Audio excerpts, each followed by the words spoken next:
Graça e paz, abençoados do Senhor Jesus Cristo. Vamos continuar aqui a história da abençoada Ruth, da posição número 12, que, voltando para uma cena positiva, com a chegada de Noemi e Ruth a Belém, no início da colheita da cevada, que traz um raio de esperança, uma luz no fim do túnel. A história de Ruth é parecida com a nossa história. A minha e a sua história, pois as palavras de Noemi definem bem a condição real do ser humano, de todos nós. A condição de desgraça, de carentes da graça. A palavra de Deus na carta aos Efésios 2, 1, 3 nos diz: vocês estavam mortos em suas transgressões e pecados, nos quais costumavam viver quando seguiam a presente ordem deste mundo, e o príncipe do poder do ar, o espírito que agora está atuando nos que vivem na desobediência. Anteriormente, todos nós também vivíamos entre eles, satisfazendo as vontades da nossa carne, seguindo seus desejos e pensamentos, como os outros. Éramos, por natureza, merecedores da ira. Por outro lado, a visualização da colheita define bem a esperança que temos na graça e no amor de Deus. O Deus presente. A palavra de Deus na carta aos Efésios 2, 4, 7 nos diz: todavia Deus, que é rico em misericórdia, pelo grande amor com que nos amou, deu-nos a vida com Cristo. Quando ainda estávamos mortos em transgressões, pela graça vocês são salvos. Deus nos ressuscitou com Cristo e com Ele nos fez aceitar nas regiões celestiais em Cristo Jesus, para mostrar nas eras que há de vir a incomparável riqueza de sua graça, demonstrada em sua bondade para conosco em Cristo Jesus. Graça é um dom dado gratuitamente, sem que nós merecemos. Graça é a salvação oferecida por Deus a todas as pessoas, através do sacrifício de Jesus Cristo na cruz. O amor é a ação de Deus demonstrada por nós de forma incondicional. Nós estávamos mortos em nossas transgressões e pecados, na total desgraça. Mas Deus, que é rico em misericórdia, pelo grande amor com que nos amou, deu-nos vida com Cristo. Quando ainda estávamos mortos em transgressão, na total desgraça. Pela graça fomos salvos, como diz Efésios capítulo 2, versículo do 1, 4 ao 5. Podemos fazer essa oração a Jesus: aonde fores irei, aonde ficares ficarei. O teu povo será o meu povo, e tu serás o meu povo. Como levaste aquela cruz, eu quero levar cada dia a minha cruz também. Morrer para o mundo e viver somente para ti. Eu me comprometo a não deixar que nada tire o teu lugar em minha vida, pois estou certo de que nada poderá me separar da tua graça e do teu amor. Noemi tinha um parente por parte do marido.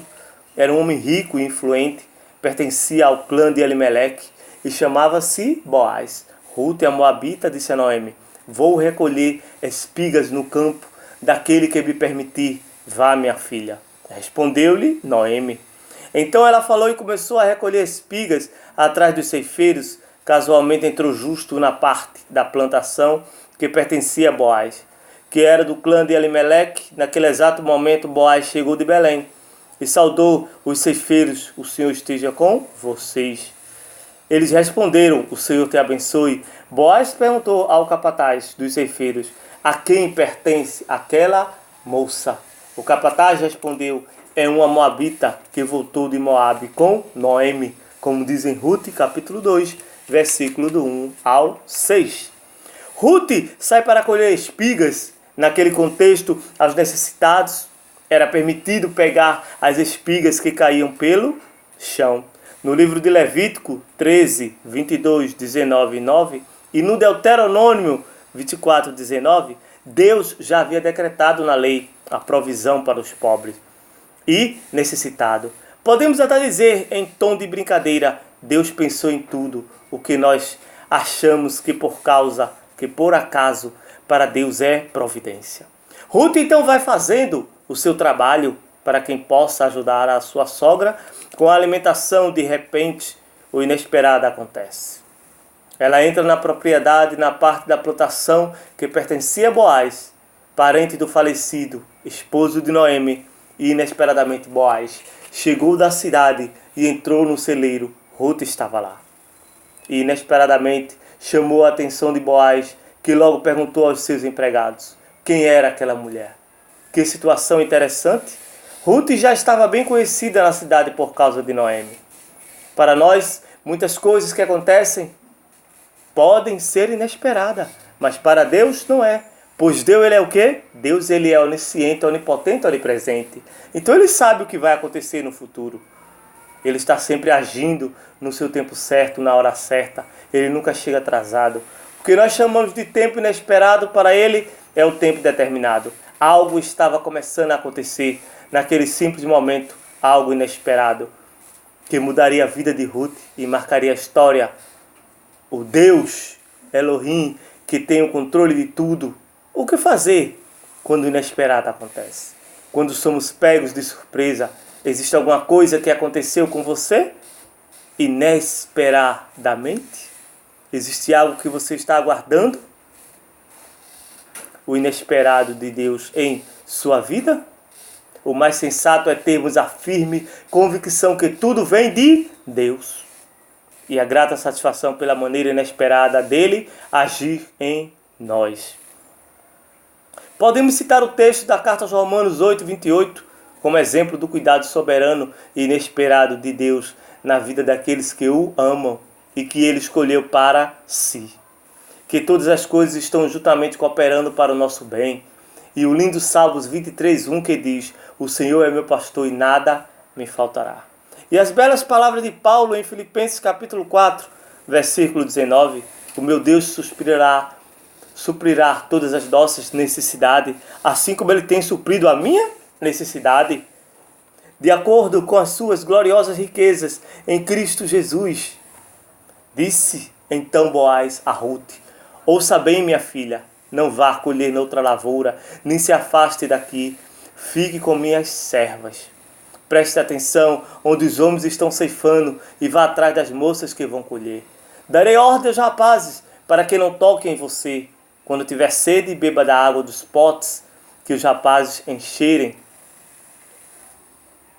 Ela inclinou-se, prostrada com os rostos em terra, exclamou: por que eu achei favor aos seus olhos, ao ponto de o Senhor se importar comigo, uma estrangeira? Boaz respondeu: contaram-me tudo o que você tem feito por sua sogra, depois que você perdeu seu marido, como deixou seu pai, sua mãe, sua terra natal, para viver com um povo que você não conhecia bem. O Senhor lhe retribua o que você tem feito, que seja ricamente recompensada pelo Senhor, o Deus de Israel, sob cujas asas você veio buscar refúgio. Como diz em Ruth, capítulo 2, versículo 8 ao 12. Ruth foi conduzida ao lugar certo, onde teria toda a provisão que precisaria para viver com a Noemi. O tempo de provisão havia chegado. Boaz, o homem acima de qualquer suspeita, demonstra toda a sua generosidade para com Ruth, convidando-a a permanecer naquele lugar, e ele ainda promete protegê-la de qualquer assédio. Boaz já estava sabendo da história de sofrimento, de renúncia e de solidariedade de Ruth para com Noemi. Por um lado, Ruth estava impressionada com gentileza e cortesia de Boaz. Por outro lado, estava impressionado com a atitude honrosa de Ruth. Quanta gentileza e quanta honra. Vemos Deus conduzindo e providenciando tudo na medida certa. A provisão vem sempre de Deus, através de pessoas que se dispõem em suas mãos, que não retêm para si o que pode ser compartilhado. Como disse Jim Elliot, missionário de Asas de Socorro, que deu a vida para que várias pessoas pudessem conhecer Jesus.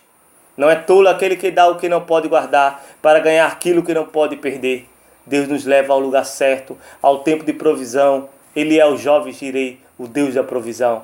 Para ele não existe acaso, mas sim providência. Como disse Genilson Bonfim, o acaso é o nome da caneta que Deus usa para escrever a nossa história.